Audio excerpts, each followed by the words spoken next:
Oh, read Paradise Kiss. I think George is worse than Takumi. George is just like Takumi. Forget George. Arashi Great Mawaka.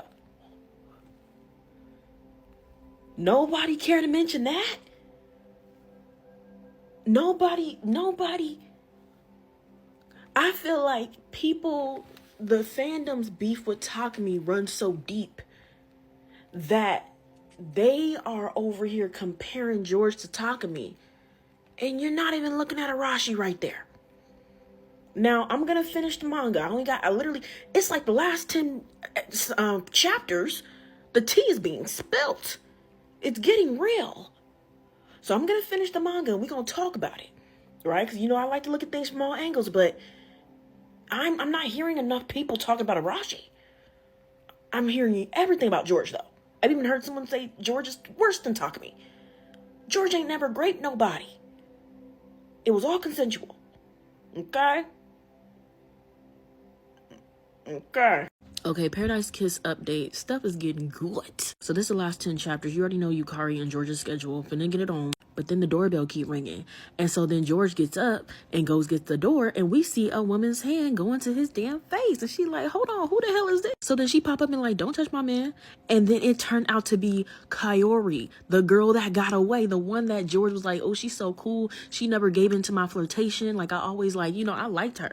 And so Yukari spazzes out on her. Because she just thinks the worst. She like, what is this girl doing here? He stopped, trying to, sleep with me to get the door. And she over here trying to touch his face. And also because she knows how highly George thinks of her. And so, like I said, she spazzes out and look at George's face. He is not fucking with that at all. And then there goes those eyes. He is not fucking with her that at all. She was like, damn. So now she all embarrassed because Yukari was like, who was this? She was like, I'm the owner of this house. And then for George to be like, none of your business. None of my business. And then he says, sorry, Kaori, that was unpleasant. Yikes. And Kaori's like, please explain things to her. He's like, don't worry about it. Just come in.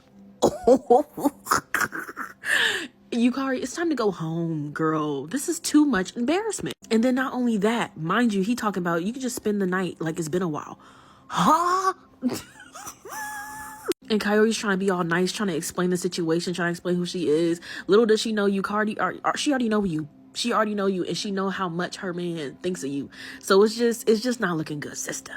And she talking about, I need to stand up proud. I'm wife number one. I'm like, oh girl, this is sad as hell. You need to go home and go to school in the morning. And she like, oh, I'm so ugly. I just want to go home. Because it's like, for real, like you did jump on her, but is it really you? Is it really Kaori's fault, Yukari, or is it the fact that you're dealing with somebody who is you have such an unhealthy, anxious attachment style too? So now she like, I want to go home, but I can't possibly leave these two together. Which again, this reminds me of kind of like a situation where it's like Nana K and Takumi, in the sense of like, she knows that he's dealing with other people. She knows that. And I'm just like, but you still stay. You still dealing with this man. So you just putting yourself in this predicament because ain't nobody holding you here. Nobody holding you hostage. Ain't a gun to your head. You don't got to do all this. But we know how those first relationships be, child.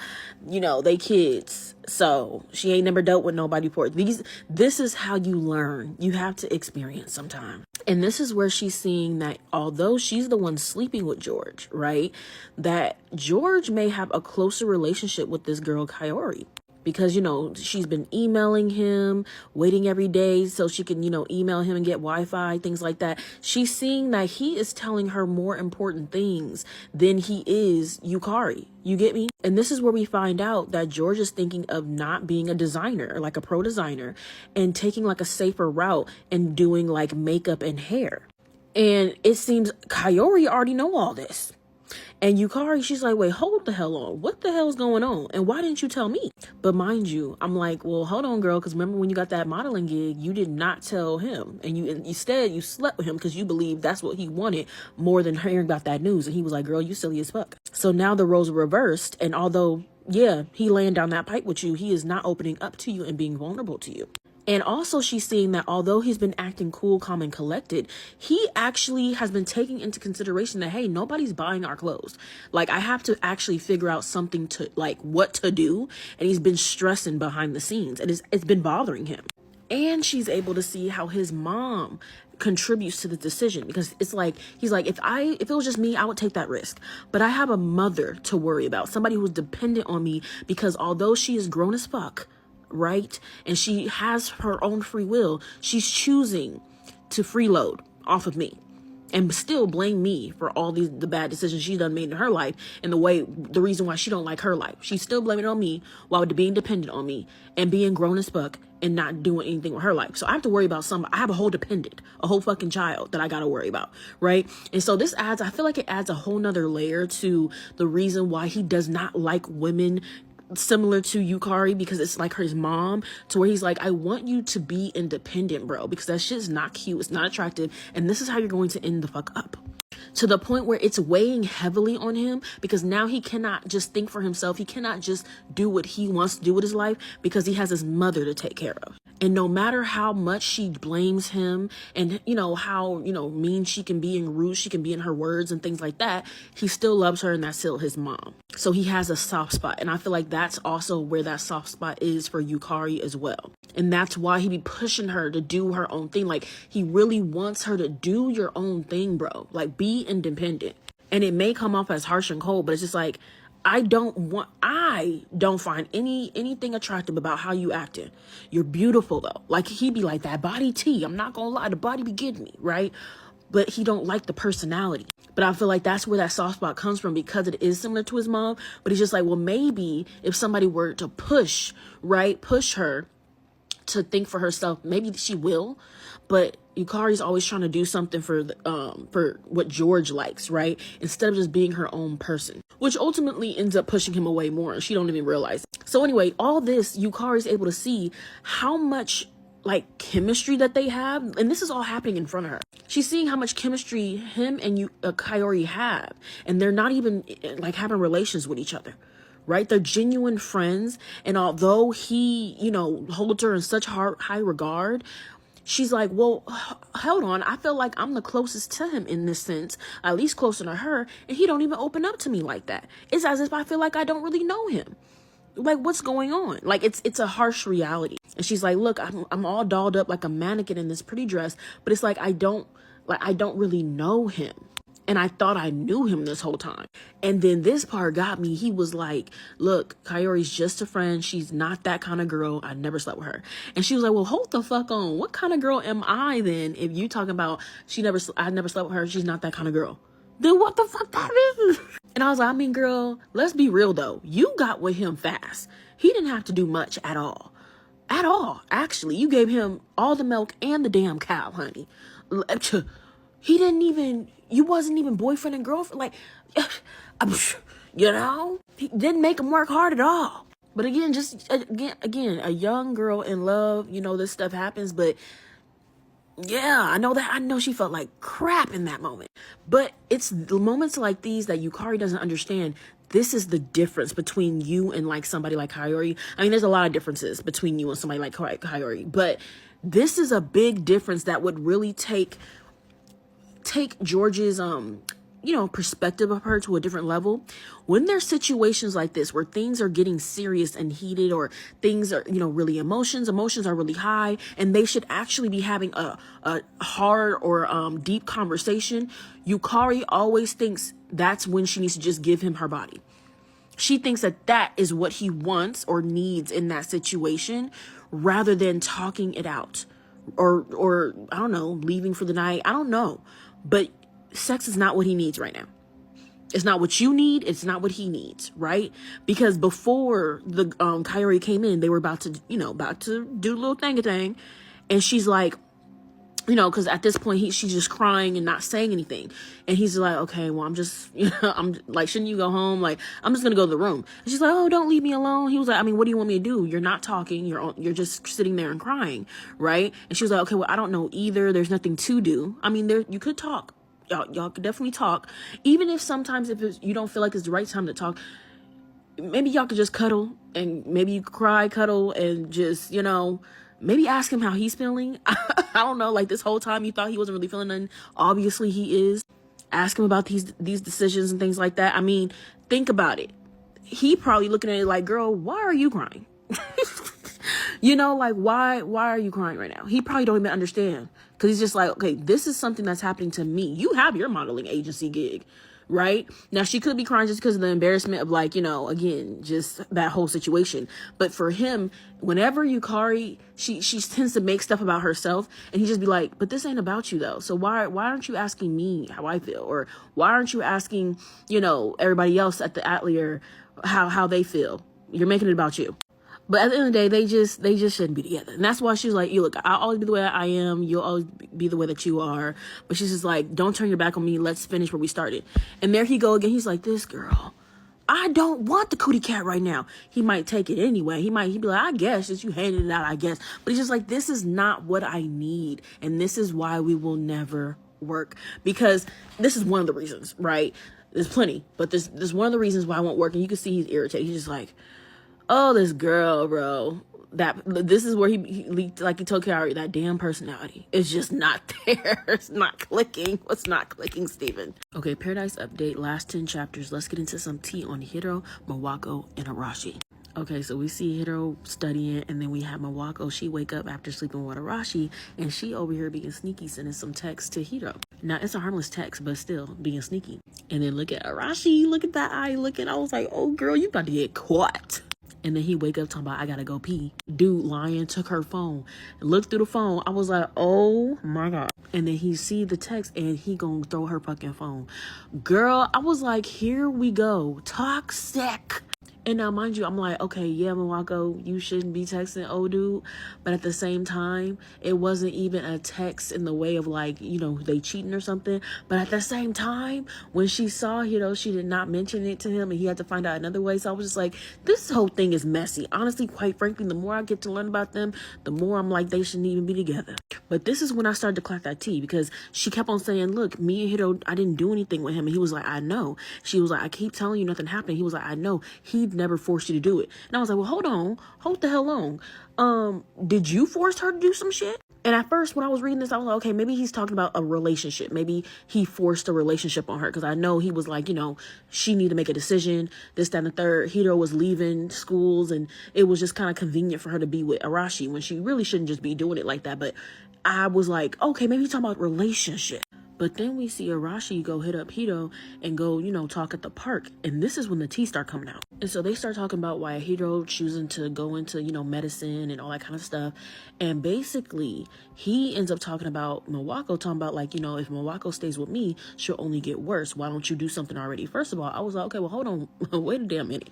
Why are you going to the other man asking him to do something when you're the one in a relationship with her? Maybe you should just end stuff with her. Hello?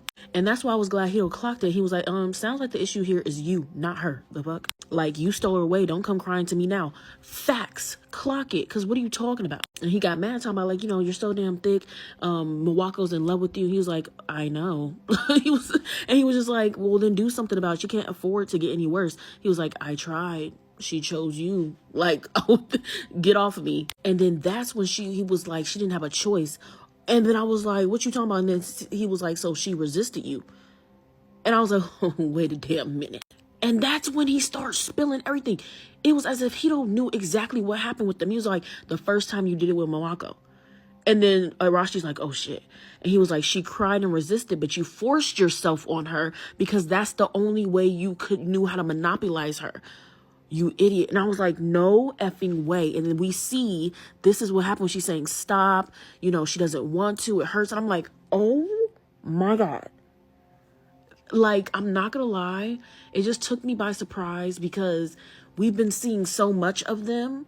And I already had weird vibes from Arashi just from how, like, again, like he would even react around her niece and then little inner monologues he would say, or even things that he would say, or even the fact that he wanted to do it on the pool table and he just didn't seem to care. Even the fact, I'm not gonna lie, even the fact that he was always being real sexual with Mawako and she act like a little girl, like I was just like, But they have a very sexually charged relationship. And I'm not saying that that's not necessarily normal for kids. No, I'm not gonna say that. But a lot of kids in high school do be sexually active. But I will say it's just the way they go about it. It's that always threw me off. It wasn't always like they were mutually like wanting to do it. It was as if Mawako wanted to make him feel better, or wanted to, you know, thinking that that's the way to do it. Kind of similar to how, Yukari thinks that, oh, maybe giving him my body will be the right thing to do in this moment. It was like, no, actually, maybe y'all should just have a conversation. So when I found out that he had forced himself on her that first time, I was like, wow, I knew there was something off about you, and now I know. And so, you know, he gets pissed.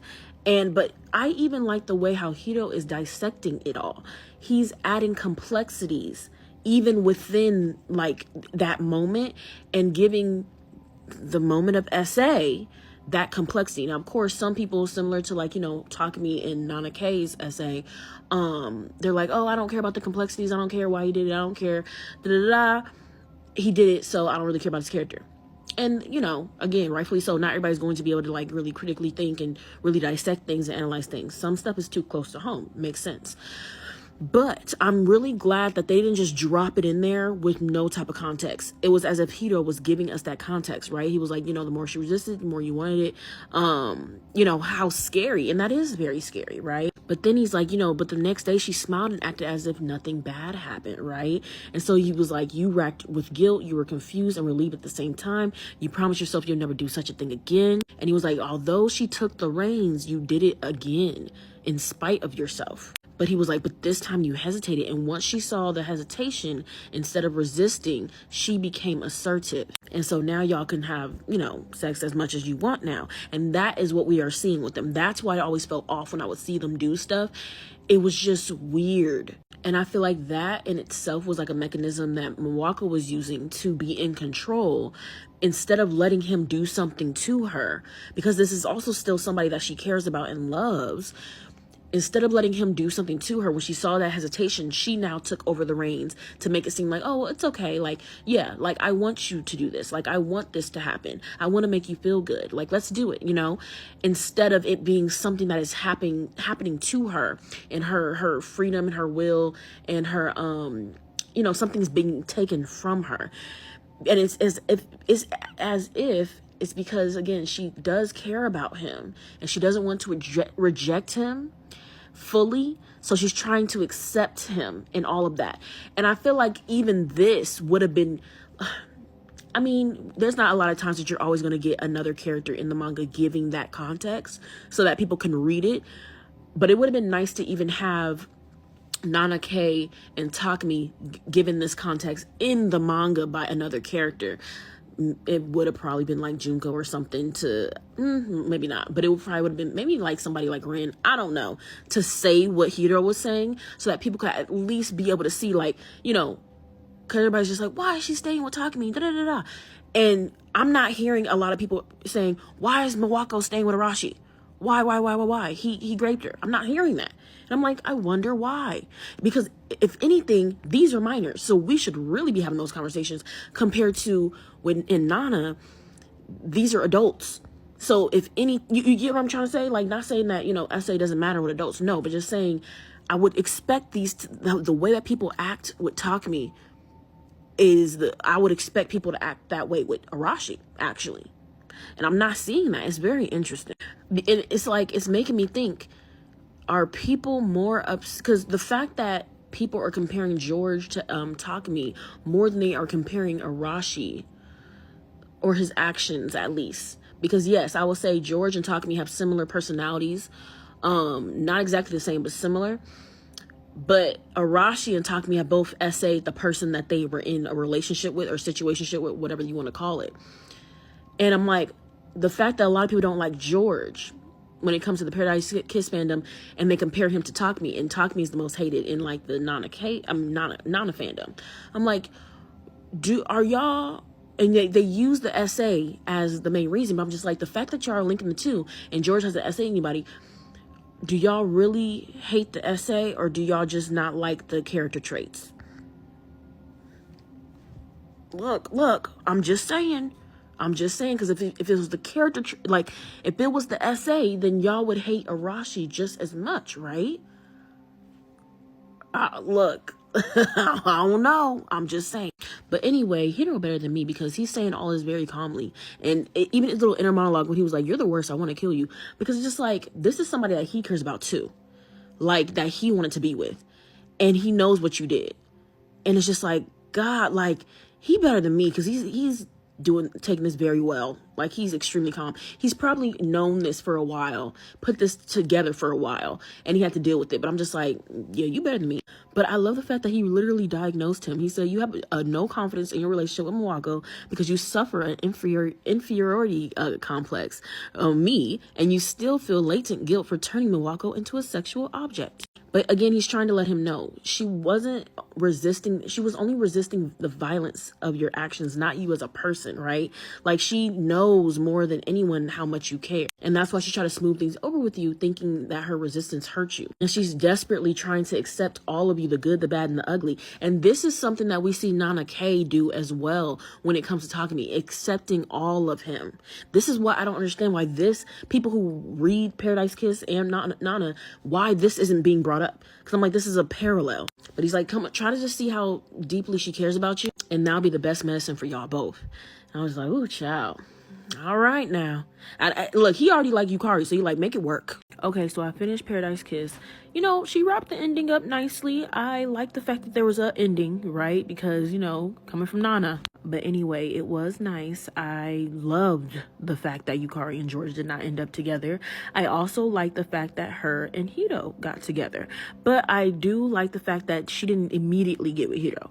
The little brother was saying that she used to date a lot of idiots. So that showed me that, you know, she had her, you know, fun with dating and her experience with dating before getting with Hito. So I was happy to see that, because if it would have been right after, it wouldn't have been real. You feel me? So the fact that, you know, they both were able to have their own experience and then be like, you know what? I think you're the better match for me. That was nice.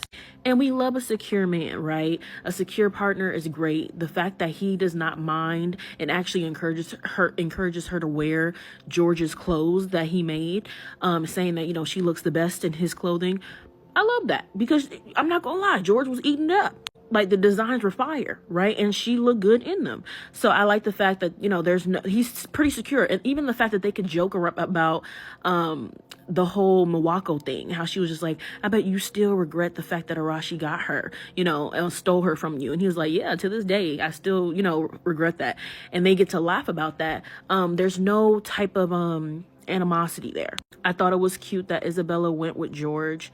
Because, you know, I just felt like she would be out of place if she didn't go with him. And I just feel like she would feel really lost. And I also feel like their relationship was so important to Isabella, because George was like the first person to be able to see Isabella for who she was and, you know, really be able to acknowledge her as Isabella. And so I kind of feel like her purpose is very intertwined with George in general. So that made sense that she went with him. Arashi and Mwako. This is the thing. I was taken aback by the fact that Arashi essayed Mwako. His inferiority complex. I think, although we know that Mwako and Arashi end up having kids or whatever the case is, those are the type of men you have to worry about. It just is what it is. It is what it is, because, you know, I'm seeing the fandom tripping over, you know, George being brutally honest, or that, oh, he's an a-hole, whatever. But the type of guys you need to look out for are guys like Arashi, who feel inferior to other men. They're jealous, they're envious, and you just have to see, like, the fact that he would get so mean to Mwako because of his own insecurities and his own, like, inferiority complex. That's what you got to look out for, to the point where he'll force himself on you. That's what you got to look out for. Breaking up the phone, jealous, all that kind of stuff. Those are the type of men you got to look out for. So they seem cool, right? On the regular, they seem cool. But when that, you know, that jealousy kicks in, when that insecurity kicks in, they can become real scary. So, yeah, that took me aback. I wasn't expecting that. I wasn't expecting that. I just thought there was always something up with Arashi though. I was just like, it was always something though. But when that came out, I was like, there it is. That's what it is. But yeah, watching Yukari it was literally like watching Nana K. So yes, they mirror they mirror a lot. It was just the fact that Yukari was literally like 16, 17 and Nana K was 20. But you get what I mean? Like, it was literally watching her go back to this person that isn't good for her, dealing with this toxic relationship, her being toxic her damn self as well. So, reading Nana and being so invested in Nana, I'm like, okay, I know this. It was like, so Yukari was Nana K, and then George's mom was what Nana K could be if she doesn't learn from anything that happened, right? Or what Yukari could have been if she didn't learn from anything with George and with Hiro and just this whole manga, right? But yeah, I mean, pretty much it was good. It was good. I know some people have the question of like, do you think George actually loved Yukari? So I might make another video on this, because similar to like the whole Takumi and Nana K situation, how some people were like, oh, he loved her, oh, he didn't love her. And I always say something that people need to think about is that, everybody's version of love is different. Yes, there are sometimes people just say that they love people and they literally dead ass don't, right? But then there's some people who, because of how you grew up, I think people forget that, like, we all grow up differently, right? All had completely different childhoods, right? And we all have different versions of what love is, different definitions, right? Because it's an abstract idea, right? It's a social construct. What is love, right? What is love? What is that, right? Everybody be like, oh, I don't think he loves her. But you're going off of your version of love, or what you would think love should be, or what it should, like what you picture it as being, right? And then we're not even talking about healthy love or not. And then what is that, right? What is healthy love? Your version of healthy love is going to be completely different than somebody who grew up in an abusive household, right? Look at Yukari's mom and how she shows her love. Look at George's mom and how she shows her love. Their versions of love is going to be different. And that's why I was really glad that they pointed out the fact that their mothers, at one point, or multiple points in the manga, they didn't know if their moms cared about them, but they did. But they showed it differently, right? But to the kids, it didn't seem like it. Like, that don't seem like love to me. But to the moms, they're like, of course I love you. You're my child. So you see what I'm trying to say? So everybody has a different version of what love is. So when George left all those clothes to Yukari, that was a huge statement. That was a huge statement. Even the fact that he wanted her to wear those clothes, he was like, these are very dear to me, right? So that's why I want you to wear them. And George was saying, no one really understands how important a muse is to its designer. And I feel like that was his way of being like, yes, like, I have extreme love for this girl. I don't know if he was in love with her, right? Who knows? Who knows how that would look, George being in love, right? But I he had love for her. You feel me? He had love for her. I know the personality got on his nerves, but he had love for her. I think she definitely grew on him. I know he was saying, as soon as I saw your picture, your ID picture, like, I fell in love and I just had to know more. And I was intrigued. And that's why I popped up on you at the library. But, like actual genuine care, I feel like he definitely cared for her. He had love for her. It would just be times where her personality and his would clash. And like, she would do things that he'd be like, I would rather have her do this, but I guess this is her free will and this is what she thinks. This is silly to me, but it is what it is, right? And so they just didn't collide easily. Or no, they would collide a lot. They just didn't mesh well. But yeah, so I feel like that was a huge statement. Some people may never know, like, how much a muse it like means to a designer, but if we look at how important designing was to George, how engulfed he was in it, and then to have a muse, right? That, and like, that is a huge part of his process. And that makes me think that at some point he's going to need another muse, right? And who knows, maybe the muse may end up being his lover, or whoever his lover is at the time. I mean, artists do that shit all the time, and that's, nobody cares to clock them on it. You get what I mean? And not saying that, oh, you don't care, you don't truly care about your muse, but just saying, like, for example, when an artist is in a relationship, that usually is their muse. You get what I mean? And then when they break up, or if they break up, that's also they're channeling those emotions. So that makes sense. Some people are just like, no, she was just his muse, and I was like, I don't think so. I feel like the ending really showed me, like, no, he really cared, because he didn't have to do that shit. And I'm not gonna lie, when I first saw that key, I was like, not him being toxic and giving her the key to his apartment in London, but then I was so happy when it was just the clothes. I was like, okay, cool, because I thought her ass was gonna go out to London because she got the key. But yeah, I was like, okay, I like that little ending. That was nice. Something that I kind of breezed over that I think I wasn't paying attention to as much. The fact that, George was saying he got a boyfriend. Was his boyfriend the teacher? And if that's the damn case, what the fuck? Hold on. Because he's older, for one, and he's a damn teacher for two.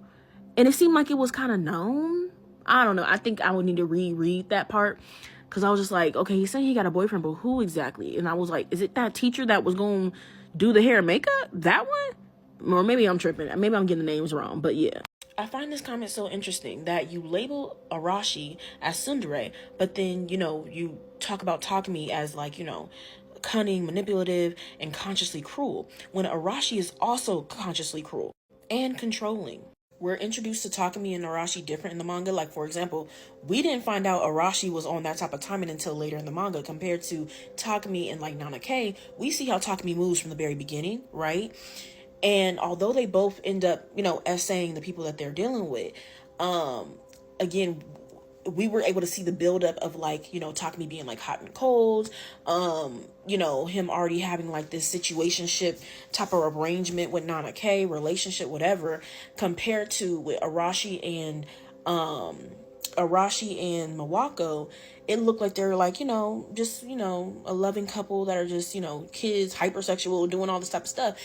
In reality, later on, we find out that no, yeah, Arashi is consciously cruel as well. This is somebody who knew that the one that he liked, heart was somewhere else with somebody else as well as with him, and he forced her to shut things down with the other guy, right? For one, but then two, he forced himself on her. Okay, and he didn't only do it once, right? He did it multiple times.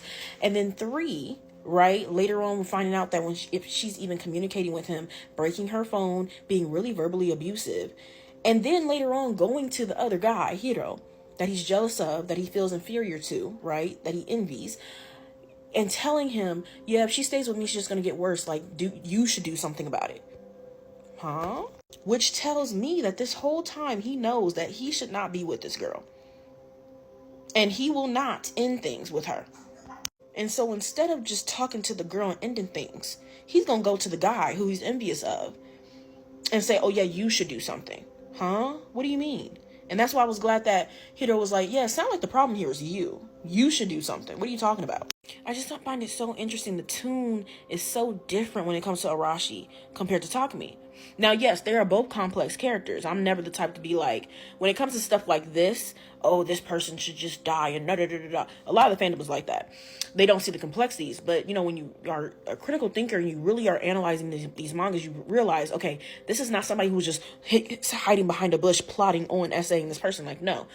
Not saying that it's okay, not excusing it. But it's just, I find it interesting that it's not the same tune being sung when it comes to Arashi, when they doing similar things and they both essayed their partners, because at some point they felt small, they felt inferior, they felt little, they didn't feel man enough, they didn't feel good enough, they didn't feel needed enough, right? We see with Takumi, the first time he essays her after the whole baby situation, he didn't feel needed, right? That also triggered childhood trauma for him. Didn't feel needed, right?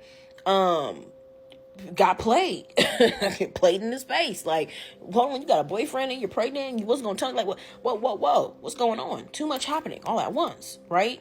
He doesn't feel like, his feelings matter. Like, it's just like, you should be making me feel good. Like, what's going on, you and Nana? Oh, like, what's happening? Again, not not validating or excusing this behavior, but just saying, like, it wasn't like, again, it just happened out of nowhere. Same thing with Arashi, where it's just like, okay, he feels inferior, he feels small, he's envious, he's jealous. He's trying to, again, get her attention on him to where now he loses control and he forces himself on her. He doesn't stop, right? If anything, the fact that she's, doesn't want it makes him want to do it more, which is like, okay, twisted. There's a lot to unpack here. But when we talk about Arashi, I'm not hearing the same tunes being sung when we talk about Takumi.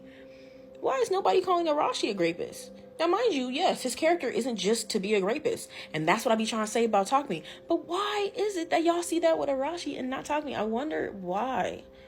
We need to unpack that. Like, honestly, as a like the Nana K fandom and the Paradise Kiss fandom needs to unpack that. What is up with that? Is it their looks? Is it just because y'all found out on the back end about Arashi? I don't know. You gotta unpack that. This would apply if George didn't try to get with Kaori. Because he definitely tried. He always, flirted with her. He was interested in her, but she just never gave him the time of day. I don't know if you watch Nana, but Takumi and Reira is the perfect, and Takumi, Reira, and Nana K is the perfect example of that complex, where he's never tried to be with Reira, right? It was like he was damn near forced to get with her, but he never viewed her in that way. He looked at her as a sister. He looked at her as in a way that he could not taint her. It really shows in his childhood backstory, where he was like, ew, even when I think about doing that with her, it just feels wrong. It feels dirty. Compared to him being with Nana K, somebody who he feels like, is easy, whatever the case is. Like, yes, he's attracted to her, but, and then he had to shift that perspective when he got her pregnant, and now he has to look at her as also like being a mother to his child. Compared to George and Kaori, he went after her. She just didn't give him the time of day because she knew who she was. She was more solidified in her sense of self and her identity compared to Yukari, who wasn't.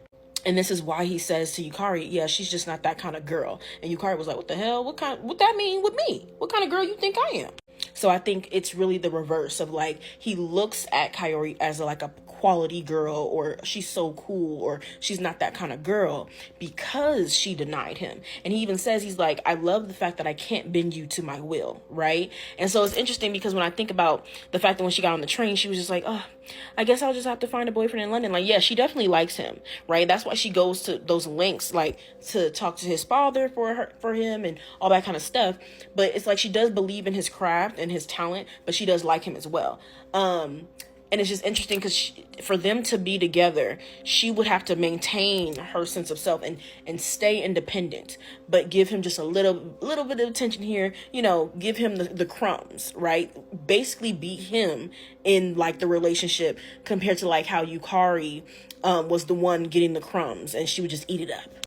But yeah, like I said, the fact that she didn't give in to him so easily makes her like the quality girl in his head, rather than the fact that rather than him thinking that she's a quality girl already or has to put her up on a pedestal and therefore I'm not going to try to get her.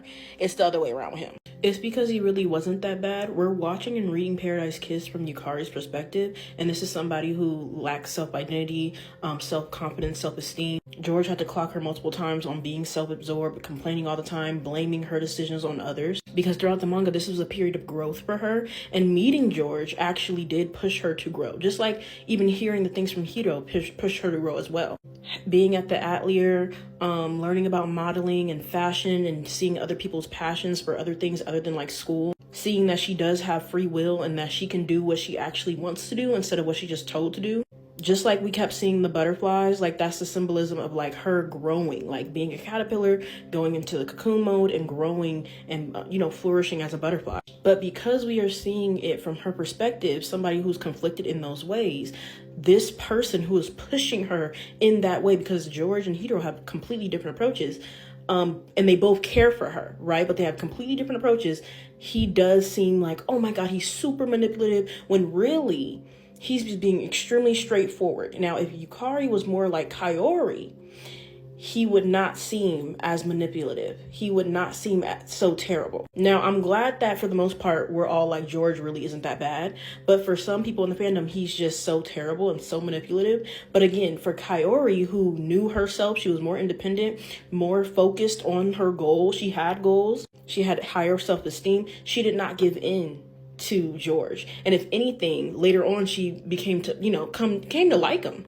But he was never able to like sway her or bend her to his will. And he loved that about her. So we have to look at like, oh, is George really manipulative? Is he? Or is it just the fact that Yukari was just very impressionable because she didn't know herself? So meeting somebody like that, it really effed with her. Compared to this person is just, he's like that for everybody. Or is it also the fact that, yeah, he may be one way, but it is also enhanced because this person is a certain way as well. And so therefore, if the reader, resonates with Yukari more, I feel that they would also be getting the same feelings of like, oh my God, he's so manipulative. Oh my God, he's so terrible. Oh my goodness, he's controlling. But if you're more somebody like Kaori, or you're just, more independent, you know yourself, I feel like you will be able to decipher like, you know what, he's actually not that bad, because these are all decisions that she's making at the end of the day. She did not have to do any of this. She didn't have to be the model. She didn't have to get with George. She didn't have to do any of this. These were all her decisions. So George really isn't that bad, but it's going to depend on what perspective you're looking at him through, and like how strong are you centered in yourself, to where if somebody like George were to, say the lines that he said or be the way that he was, could you waver that easily? Probably not. And we also have to remember she's young, right? This is her first, real encounter with a guy. Even the fact that she was, willing to fall off a dang cliff just to get a photo of her crush Hito at the time. You get me? Like, this is a high school girl, but who really didn't know who she was. And I feel like that's another theme or trope that the author likes to put in there, that, hey, when somebody, like, for example, Nana K, when somebody doesn't know who they are, when a young woman specifically doesn't know who they are, what can happen? What kind of people can they get involved with? What kind of things can they center and inflate and emphasize in their lives?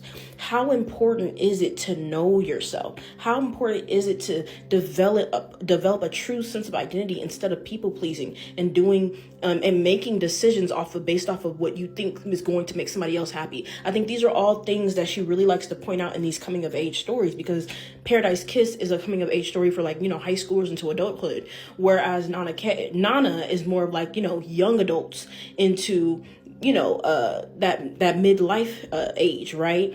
But yeah, all good things. But yeah, I love the fact that we're like, okay, yeah, George isn't really that bad. The things that I've heard about him before reading Paradise Kiss, I was just like, okay, y'all kind of dragging it. But I'm glad I found my people where I'm just like, he's really not that bad. It's going to depend on who you are, actually. But yeah. Also, if I sound weird, I'm not putting my whole face in cameras, because my face is still extremely swollen from getting my wisdom teeth pulled out, and that's why I'm talking weird. But yeah, I know Yukari was sick when he said that. But this is the thing, you learn as you grow, you feel me? Because Yukari's problem was she kept on trying to become the girl that George likes, instead of just being yourself and seeing if he gravitates towards you or not. Sometimes you can't get what you want. If you just happen to be a type of girl that he don't like, or to have a personality that he don't fuck with, oh fucking well. But that's where she went wrong with him. She kept on trying to be what he liked, and she kept on becoming exactly what he didn't like. Because, for example, with him saying that, oh, I never slept with Kaori, she never gave me the time of day, she never, replied to my advances, like, she just never took me seriously, whatever. And then Yukari, on the other hand, took him too serious too fucking fast, slept with him too freaking quick, and just gave him the whole cow and all the milk, child. That's on her. And I say that's on her in the sense of like, yeah, everybody who make advances towards you, you don't have to do nothing. It's because you liked him. And there was multiple times where she was just like, I don't really care if he loved me, because I like him. Like, it is what it is. I want him. So like when Hiro was trying to tell her, like, I don't think he really love you for real, because why is he allowing you to, be away from your parents' house and not really intervening? And she was like, I really don't care if he love me for real, because I like him. Like, it don't matter. But also when it comes to, like, for example, him being like, oh, like, she's not that type of girl, like, I never slept with her, and she getting mad. But it's like, yeah, but girl, remember, he didn't force you to sleep with him either. Like, even there was a time where she was thinking about it, she was like, I kind of don't want to be a virgin no more, so I kind of do want to do the dude with him. Okay, then by all means, do the do. Be safe, but do the do, because you a minor. You need to be just focusing on yourself. But anyway, if you're gonna do the do, be safe. But my thing is this: people are different. Kaori wasn't on that kind of time. She was focused on her Zoom. She was on her Zoom, while you out here, you're kind of wandering because you don't really know yourself. You don't know what you want. So therefore, you and Kaori are just different.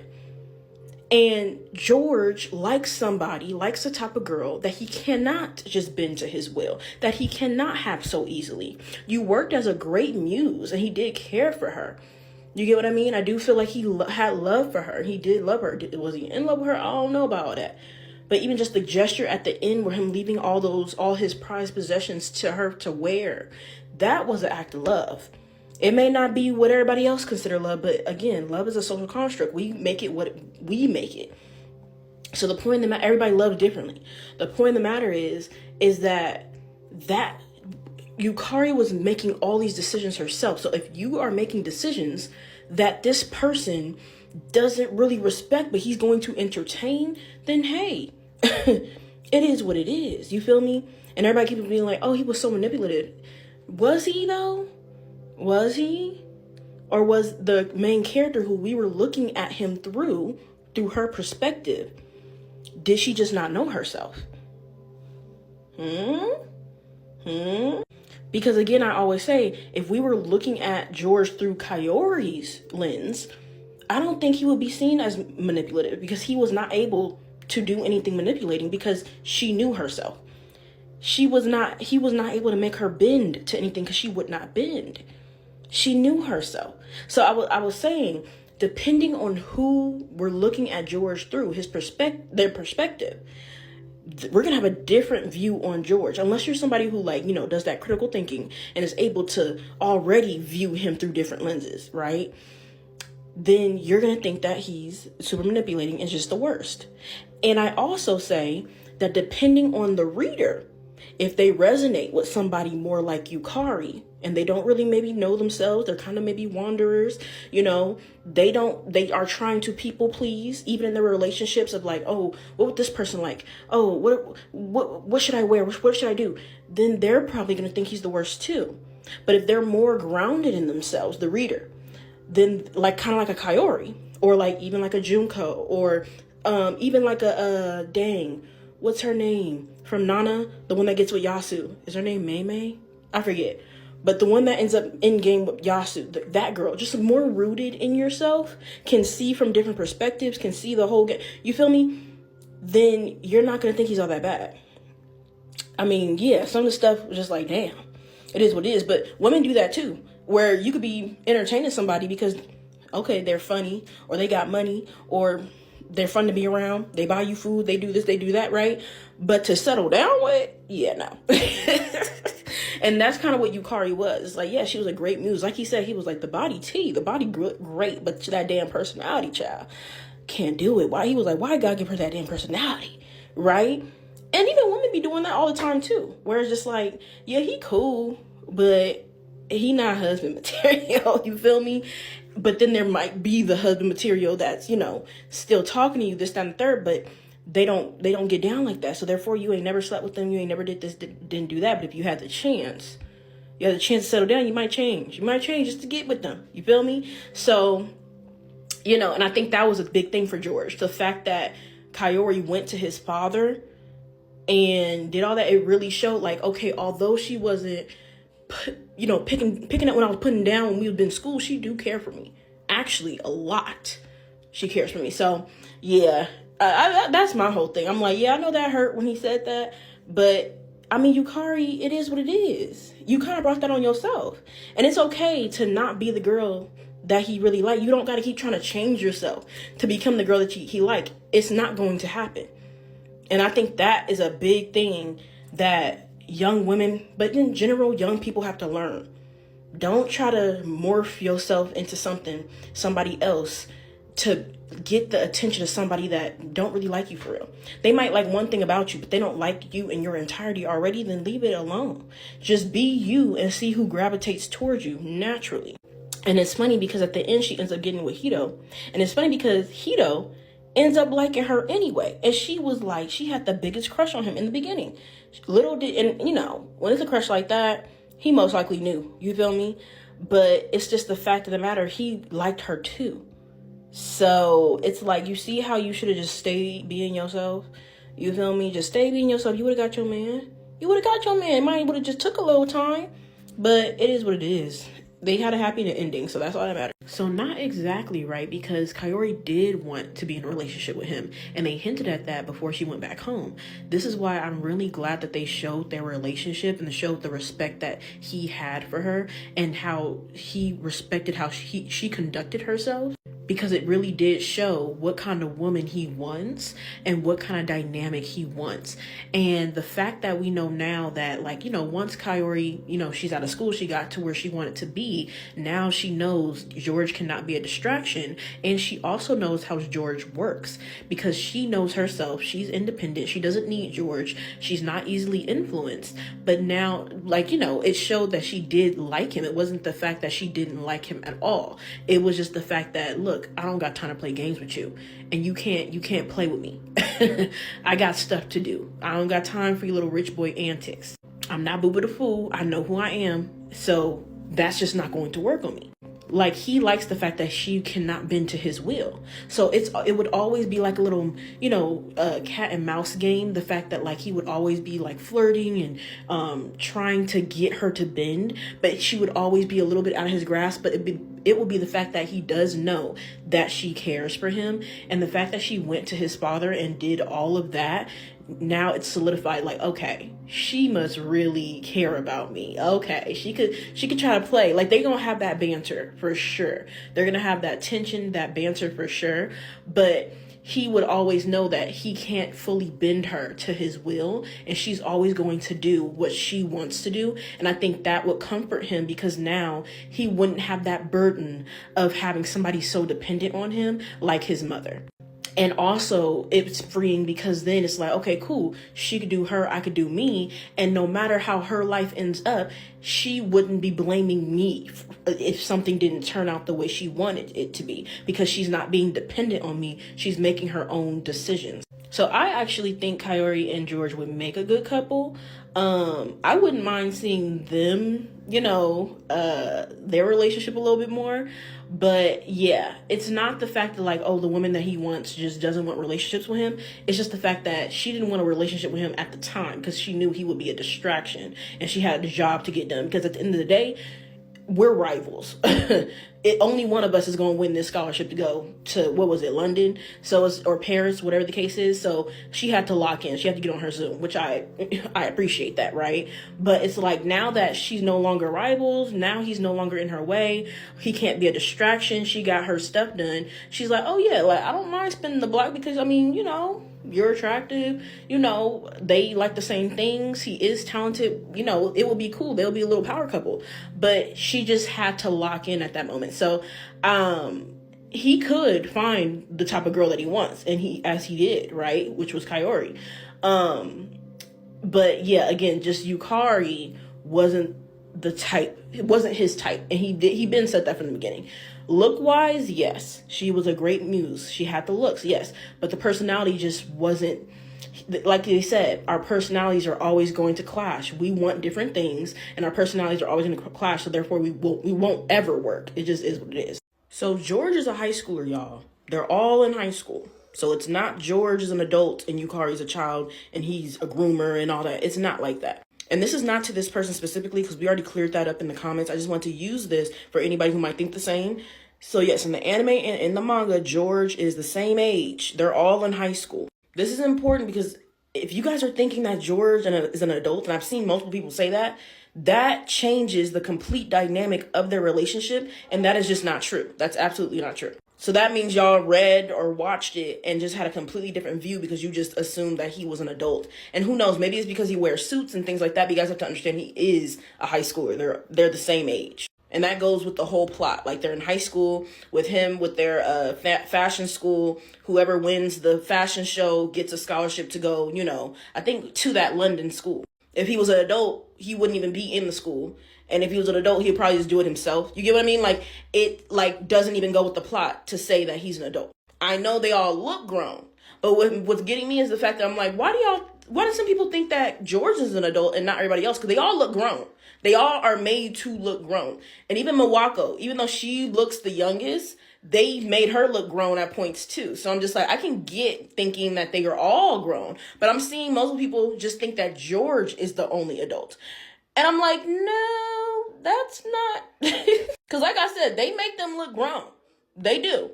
It's a modeling agency. It's about fashion.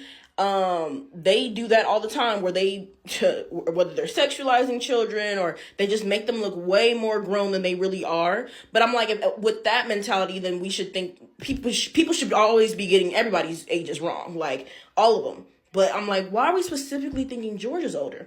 So some people think it's the way he carries himself, compared to Yukari, how Yukari is kind of, kind of sheltered or naive compared to George, who's more kind of like worldly, he's experienced more, which I'm like, that's fair, but to completely assume that he's a adult when it's been stated that they're all in high school, I'm like, no, he's a child too. But yeah, they all look grown. Isabel, if anything, she looked the most grown, but she's in high schools too, right? They're all in the same school. So, and we even see in the backstory, they were the same age. Isabel was the same age, right, as George. And this is before he started going by Isabel.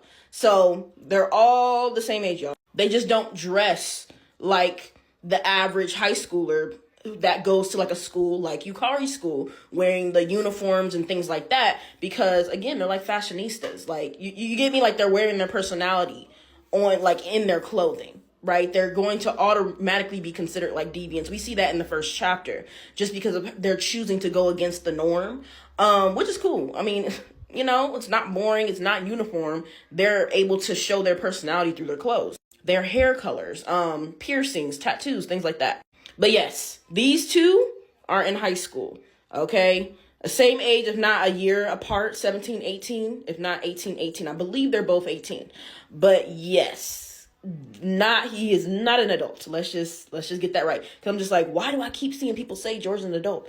This is crazy. I get what you mean, but we can't put all of that just on George. Because it can't be, oh, he knew she was young. They were the same age. He's a horny teenager. He has his own place. He has his own car. He has a lot of freedom. He is a squirrel trying to get a nut. So I'm not surprised that he's trying to hunch. We see Arashi and Mawako hunching all the time. And there was no, oh, they shouldn't be, they should keep it professional. He knew she was young. They're all the same age. Again, should they be hunching at that young age? They shouldn't. In my opinion, it's not worth it, because you can get pregnant, get STDs, all type of stuff. You children, right? But hey, I'm not naive. Okay, I wasn't hunching in high school, but I know there was a lot of people that were. So by all means, I'm not naive. I know kids are hunching in high school. But the point of the matter is, again, they were all the same age. So we can't put that on George of like, oh, Yukari was young, he should have been more professional. This was not a professional thing. How it started off wasn't professional. Arashi found Yukari on the street, just a random pretty girl, had Isabella grab her, or he grabbed her. Like, this is all not professional because they're kids. And they're desperate to win this contest. And then they bring her to the atelier because she passes out. And she wakes up there. Like, all of this wasn't professional at all. So it's not like we can't just put that on George like, oh, he should have been more professional. They are all high school students. Okay? This is like their own little club. It's admirable, the amount of time and work and passion that they have for, their craft. But this is not a professional thing. This is, these are all high school students that are taking the time out of their day to do this on the side. This is not like George is an adult and Yukari's a child. You get what I mean? And by this point, they have this like situationship relationship. And yeah, she gets kicked out her place. I mean, even before she got kicked out her place, she coming home late, lying to her mama because she wants the D. She a horny teenager too, who don't know herself, who's trying to find herself, okay, who's trying to fill this void, who likes this boy so much, and who's willing to change herself in order to get him. Like, so it's blame on both sides. You get what I mean? We can't blame one and not the other. And this is why George always said, make sure you want to do this, because you ain't going to be blaming me. Even after we sleep with each other, you ain't going to be blaming me. So really make sure this is what you want to do. And it's funny because even though he always did that step by step, and she always let him know, like, yeah, this is what I want to do. Like, I'm making my own choice. I'm my own decision. It's funny how a lot of the fandom still blames him for the decisions that Yukari makes for herself. So I just think that that's really funny because that's exactly what he wanted to avoid. And so, again, we have to start holding Yukari, accountable for her own actions as well. But I do agree, whenever it's something is, when it comes to like something that you want to be considered business, mind you, this is not their official business. This is like something that's for school. This is literally like, again, if you're doing something for your class and then you're like, oh shoot, we need to interview 5 people or we need a model, and you just find somebody. This is literally that. Right? But then you also find them attractive and then you start messing with them. Like, it's not a professional thing, but I will say, to protect your project or whatever you're doing, because what if you fall out with that person and now that person don't want to do it no more? Like, you get me? So I do understand the whole, try not to mix business with pleasure. But again, let's just remember, this is not a professional business. This is not an adult and a child. These are high schoolers. They're all in high school. They're all the same age. And they just doing the do. Again, not professional. You got Mawako and Arashi hunching on the pool table. This is not a professional thing at all. So yeah, the blame cannot be on just one person. Someone asked me if I thought that George and Yukari could have made it long term. I said no. Right? I said no.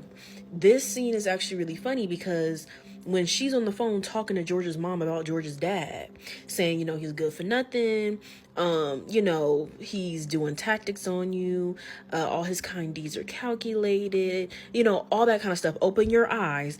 And Yukari like, dang, it sound like she talking to me. Like, shoot, she talking about me and my problem. It's funny because that's exactly how Yukari would have ended up. Always heartbroken, always blaming somebody else, okay? And she would have, because at the rate that they was moving and they was hunching, doing this and doing that at such a young age at that, if she would have ended up going to London with George, doing this, doing that, right, she would have eventually ended up getting pregnant. And then she would have been in the same position as his mama, blaming him, right? Even though it take 2 to tango, she would have been blaming him, saying that, oh, he manipulated me to do this, do that, even though he makes it very clear, I want to know that you want to do this so that you can't blame me later on, like how my mama does, right? But I could see that because Yukari mirrors his mama, where thankfully we see Yukari grow, right? We get to see her grow and transform. Like I said, hence the butterfly imagery, the butterfly ring, all of it, right? Even the tunnel to the Atelier has the butterflies on it. Again, just a whole thing of transformation. We get to see her transform, thankfully, so that we see that she's not going to end up like this mama. But if she would have stayed with George, she would have always had that anxious attachment style. He would have never been able to really truly make her feel secure because they're just different. And she didn't know herself. So if she would have stayed with George and didn't have that space to be able to find somebody, first of all, find herself, right? Have that strong sense of identity, that higher confidence, that higher self-esteem, and to not attach her dreams and her passions and her goals with George, because that's a big thing with modeling. Yes, she had found her love for modeling through them, right? Through the people at the Atelier, through George, all that kind of stuff. So it was kind of intertwined. So it reminds me of like what Nana with like Reira and Takumi, right? Nana, O, and Rin, right? Where their goals are intertwined with the people that they love. So they had to be separated for her to realize who she is all on her own, okay? For her to be passionate about this all on her own, not for him, not because of a man, okay? And then for them to be apart, strictly apart. So again, there's no uncertainty. There's no anxious attachment styles. They would have kept arguing. It would have been toxic. She would have had lower self-esteem because again, he's more independent. She would have been really dependent on him for even how she feels, right? So it just wouldn't have worked. And then she would have ended up getting pregnant because again, she does bend to his will, right? She does do stuff and say stuff to get a good reaction out of him instead of just being her own person. And he doesn't even like that. So that's the crazy part. It was just backfiring. It kept backfiring, her doing that. So she would have ended up just like his mama. So I'm actually really glad that she did not go to London with him. And I know he was happy too. When he asked, he was like, I mean, you could come with me. And she was like, no, I'm going to stay here. And he smiled because it proved like, okay, cool. There's growth, right? And like I said, Hito and George have different ways of trying to push her to be better, push her to be more independent. And that was George's way of like, okay, yeah, that was a test. Let's see if you fail or not. Because all throughout the manga, he will throw her little tests to see if she's grown, to see if she's becoming her own person, right? And she kept failing them. But at least I'm like, thank goodness at the end, she passed that test of like, no, I'm going to stay here. But yeah, I just thought that this was foreshadowing that, yeah, this is what you going to sound like. Okay, and this is how you gonna look like if you don't get the F. Get the F on, for real. So I really did like how they wrapped the manga up nicely. And this is one of the things you get when you have a coming of age story like Paradise Kiss with these teenagers in high school, right? Like, you're gonna get the beginning of learning your self-worth, the beginning of learning how the game is played when it comes to dating and things like that. Like, you know, you have this teenage boy, George, who, you know, yes, he's a great designer and all this other stuff, you know, comes from a rich father, got his own apartment, got his own car, whatever the case is. But he's a boy to where it's like, yeah, it makes sense why he's going to sleep with you, even though he don't like your personality, because he really likes your body. There's girls that do that too, where they're like, he not husband material or he not boyfriend material, but he fine. You get me? Like, these are immature things, and this is not even just something that boys do. These are immature things that kids do, young people do, right? Because you're just not mature yet. You're just not mature yet. And these are like some of your first time sleeping with people and doing this, doing that. Like, this is Yukari's first time sleeping with somebody. We know George was sleeping with other people. We need to get into that because I think he was sleeping with that teacher. We never saw it, but he kept saying he had a boyfriend, and it was just like the way they was talking, they was real friendly, and I'm like, well, wait a damn minute, because the teacher older, and he's the damn teacher. Like, what the hell you doing sleeping with George? But anyway, that's beside the point. But actually, it's not beside the point, because it's like that also goes with a coming of age story as well. Of like, again, kids not understanding how wrong that is.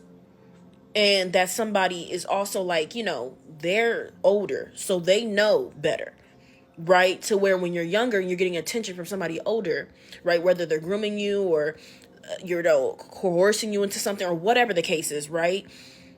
Trying to, you know, fill your head up being like, oh yeah, you older than you look, or you act older than you are, or whatever the F, right? Not understanding because that frontal lobe is not developed. None of their frontal lobes develop. So, not gonna lie, yeah, George having this boyfriend or whatever and sleeping with whoever he was sleeping with is a part of that. It is. It's because you talk to a lot of people, you'll be surprised how many people were either groomed or like dated somebody with a really big age gap or was assaulted or whatever. You would be surprised. Either assaulted or SH'd, right? You'd be surprised. So this also is a part of that coming of age story. You can't really take that out. Even think about Arashi and Mawako. How like being SH'd or SA doesn't necessarily need to be by, you know, somebody older than you. It could literally be by somebody you were dating or somebody that you like or somebody you consider a friend. Right? To where Arashi, it's like, does he even really know the extent of what he did? Because the fact that Mawako stayed with him, does he really understand? Like, he said he forced himself, but it's like, do you understand though what you did? Like, truly? But anyway, going back to like Yukari, then you have Yukari, young high school girl. She liked this boy so bad. And again, we see how she moved when she liked somebody. Because with Hito, she was willing to risk her damn life falling off that cliff to get that picture of him, so she could just have that picture of him in her little wallet or whatever, or her pocketbook. So now she, you know, really liked this dude George, and she's like intertwining her feelings for him with her goals in life, with who she wants to be, what she wants to do, everything, right? And she has such an such a anxious attachment style with him. Granted, he's not really giving her a space to feel secure, yes, but it was always like that from the beginning, right? These are things that you're gonna have to learn. If somebody tells you to your face, you are not my type, you need to go home, that should be the end of it. But how many people's stories, right? Men and women alike, because men get played by women too, right? Let's be real, right? But how many people's stories growing up when they were in high school, young adults, whatever the case is, can they say that, hey, there were so many signs that I kept missing just because I really love this person or I really like this person, right? And we learn these things when we get older, like, hey, and now we get to tell the younger generation, hey, listen the first time when somebody tell you that they don't like you, or listen the first time when somebody make that little jokey joke that actually hurt your feelings, that was actually rude as hell. Listen the first time. We had to learn that from experience. So it is annoying because I was just like, wow, this girl done ran away from home, okay, being fast. Even before she ran away from home, she was talking about she don't want to be a virgin no more and she want to sleep with him. And it's just like, you lying to your mama talking about you at a friend's house, like, just being fast, bro. Just being fast. And it was annoying because just like, even me reading it as a mom, I'm just like, oh God, like, this is what you don't want. But then also understanding where the mom went wrong, right? With not like hearing her daughter out. And then also seeing it from Yukari's point of view of like, she probably feels liberated in doing this. Like, she's finally doing something that she wants to do on her own instead of trying to make somebody else happy. Even though in even doing that, instead of just doing what she wanted to do, she was still trying to fish for the right response from George. And that was backfiring because George don't like that anyway. But point of the matter is just trying to look at it from all different points of views. And just being like, ugh. Because think about it. If we had to look back at our own personal stories when we were young and dumb, it would probably be frustrating. I know for me, like, when I was young and dumb, first relationships and all that kind of stuff, if I had to reread or rewatch my younger self navigate life, oh my God, I would be punching the air and screaming at the screen, bro. Because it's like, now I know, right? Now stuff is going to be, it's so obvious, right? Now I have that self-worth, that self-love, that high self-esteem. I know myself. But back then we didn't. And so with these type of stories, this is why I say you can't just place blame on one person. Like, it's not just on George. It's not just on Yukari. It's not just, it take two to tango. Everybody is wrong in their own right. And also frontal lobe not developed. They all kids too. So, it can be frustrating watching somebody navigate life for the first time and they're young and they don't know any better, and or they can be a little self-absorbed or selfish or whatever the case is, right? And we also need to look at the parenting. That was a big thing in here too, of like the parenting and what kind of parent. And the big one was focused on like the mothers, right? What kind of parenting or mothers can, like, what kind of children that they can produce, what kind of relationships produce, I don't know, what was I gonna say, what kind of relationships produce other relationships, I don't know, you know what I'm trying to say though. But like, I think that was interesting as well. I'll probably make a video on that. But yeah, it was irritating, but I just had to remember, I'm like, hey, this is their first time navigating life, child. It's gonna be irritating, but it's just like, these are kids.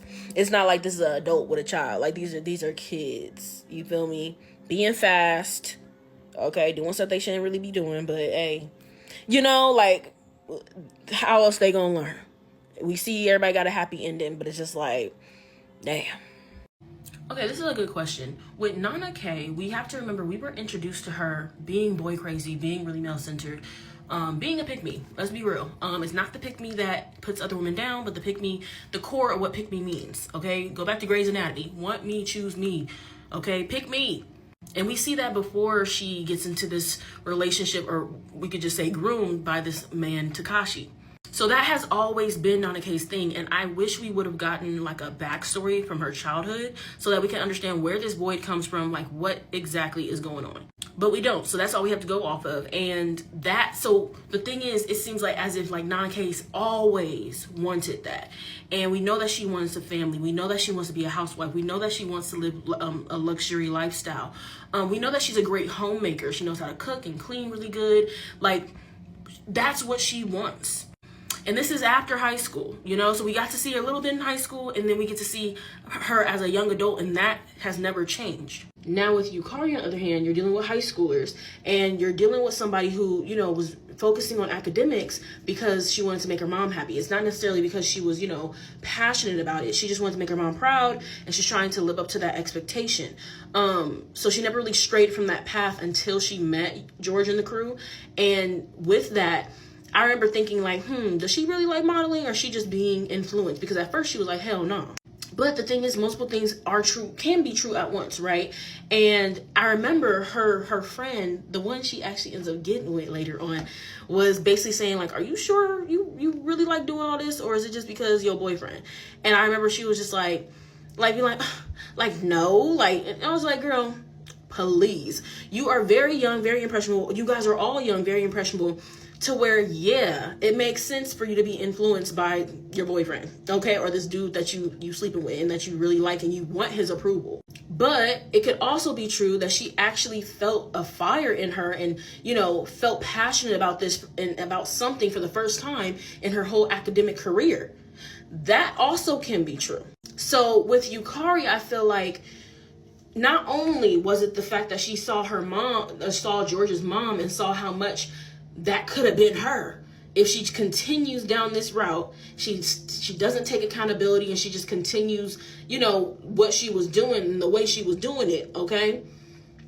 She can end up like George's mom. And she remembered hearing like George doesn't necessarily like the way his mama act either. And she didn't like the way his mama was acting too, and even talking about George or just having a child in general and trying to blame all the things that are wrong in her life on that child. So I think a part of it was, yes, the fact that she got to meet George's mom. She was like, ooh, I don't want to end up like that. But then too, with Yukari, I do feel like her meeting George and having that entire experience really helped and aided her in this journey of finding out who she was. Think about it. Remember the tunnel going to, what is that place called? Basically the place where they were working on the clothes, all that kind of stuff. It had butterflies on the wall in the tunnel. And you got to remember, like, that is supposed to symbolize like transformation. You know, like a caterpillar going into the cocoon and then becoming a butterfly. That whole tunnel, remember that was when they like first kind of like almost kissed or whatever the case is. That whole tunnel is supposed to signify her even going, I forgot what the place was called, but going with them. That is her transformation. She is literally transforming. She's evolving. She's growing. That was the whole like point. So if she wouldn't have met these people, she wouldn't have really grown into the person that we see at the end of the manga. So crazy enough, her meeting George and everybody was a part of her finding herself. Compared to if Yukari would have just stayed in school, she actually would have been lost. Yeah, she probably would have had a job and, you know, graduate, whatever the case is, but she just would be kind of like a shell. Somebody who's still just trying to live up to that expectation and do the right thing, or what she's considering the right thing. But she's not doing something that actually makes her happy, and she wouldn't be fulfilled with life. Compared to Nana K, where even though her and Takumi was a fling at first, they had a very sexual relationship. It was just, you know, a sexual arrangement, like a situationship kind of. She was one of Takumi's girls, and she knew that. She knew she wasn't the only one. So when he was in her city, like, okay, that's who he's gonna be with. The thing is with Nana K, how she is, she centers people, right? She doesn't center, and not herself. So whether she was centering Nana O at the time. So in the beginning of the manga, we see Nana K center Takashi. Okay, he dropped her. Okay, cool. Now we grow up and we see her center Shoji. Okay, then she meets Nana O. She centers Nana O. Okay, then from Nana O, she starts dealing with Takumi. So he was, you know, kind of like a little side thing. She would barely really see him like that. So she's still like centering Nana O. Then from there, and mind you, Nobu's always a pit stop. He's just a pit stop. I talk more about that in my podcast. It's in my bio, but he's just a pit stop. She never really centers Nobu. And so then it was always a battle between centering Nana O, centering Takumi, and going back and forth. At some point, it became like, okay, Nana O has her heart, Takumi has some of her heart, but Nana O has her heart, but Takumi has her physically. And since Nana K didn't really have a thing, like how Yukari ended up having modeling and things like that, Nana K, her stuff that she was good at and that she liked to do, whether it became like, it was like homemaking, like cooking and cleaning, you know, shopping, whatever the case is, that was kind of centered around the person that she was censoring at the time. It was like, we don't see Nana K be an independent person ever in the manga, and we don't see her just censor herself. We don't see what that looks like, and or what that even could be, right? Like with Yukari, we were at least like, okay, George leaves, you can now model on your own. Okay, cool. And then, of course, it fast forwards, and then we see the end, how that happens. With Nana K, we never get to see how she would be if she actually just centered herself and did her, baby or not, like whether she had the baby or not. We just never get to see that, what that would look like. And so even if her and Takumi weren't together, we still see her, even at the end, using Nobu as a placeholder. Takumi, still married to Takumi, saying that, you know, it's more reasons to stay with him than to get divorced, but still pining and looking for Nana O. So I always say with Nobu, I'm like, look, fool me once, shame on you. Fool me twice, that's shame on me. So it's like, okay, Nobu, you okay with being the placeholder again, but as soon as Takumi want his family back and start acting right, and you know he just helped her find where Nana O was, so you know that's probably softening her heart with him too. And Nana K still wearing that ring, child. So, because it's different between being married to somebody and not wanting to separate for the kids or whatever, even though the kids are separated too. So really don't, you know, even if you want to say for the stigma in Japan, you don't want to be divorced. That's fine, but you're still wearing your ring every day. Okay. Okay. But you got Nobu to, you know, to keep you, you know, you have a shoulder to cry on, right? But then you're still saying that you can't move on with your life until you find Nana O. Okay. So again, we don't see her get to really move on and find herself, whether she was with Takumi or not. And we see in the post time skip, it seems like they haven't been together for a while, but they're still married. But again, she has not really moved on. It just with Yukari, I was just glad she ended up moving on, child.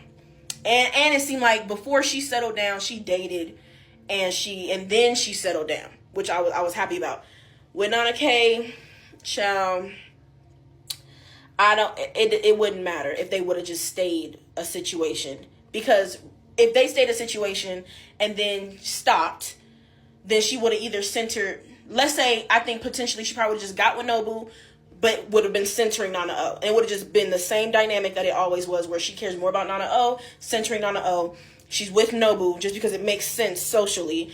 And it would have been the same thing where Nana O's like, yeah, you're just used. Nana O literally told Nobu, I'm using you to keep Hachi in my backyard where I can see her. Make sure not to lose her again. So no, I do not think that Nana K would have been, she would have ended up evolving and finding herself and all that kind of stuff, unless she went to therapy and was single for a while and just focused on herself. But Nana K, how her character is written, that wouldn't have happened. She would have never did that. So no, I do not.